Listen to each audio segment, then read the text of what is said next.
Number 1 on the agenda, 2017-25, order disposition of 50 Saville Ave.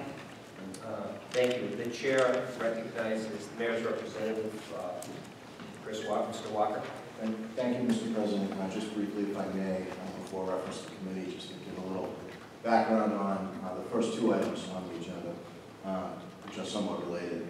Item number 1 is the disposition of 50 Saville Avenue, which is a house that most of you know is currently, together with 58 Saville Avenue, home to the administrative offices for the Public Buildings Department. Currently, those buildings are not efficient. They don't have space for records, and we have staff between both buildings. So we'll be proposing the disposition of 50 Saville Avenue, which brings us to the second piece of this request, item number 2 on the agenda, which is the acquisition of 74 Greenleaf Street, which is a historic Victorian home that is currently being sold by a nonprofit agency, York Inc., its current owner.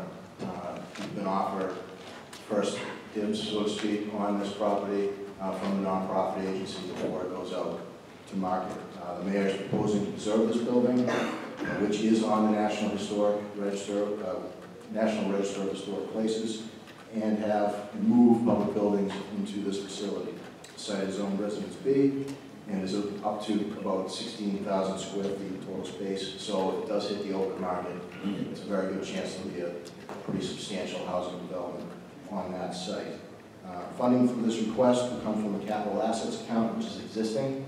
Today that account has $800,000 in it, thanks to the sale of 2 non-utilized city properties, one on Chapman Street and one on Quincy Shore Drive. So essentially what we're proposing, the mayor's proposing to do is to replace 2 properties which the city sold that weren't utilized by the city and weren't useful to the city, to a property that we think has both a useful purpose and one that serves a preservation effort as well.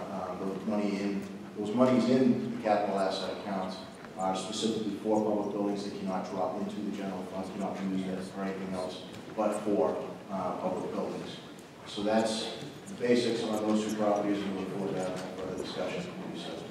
Thank you, Mr. Walker. The chair recognizes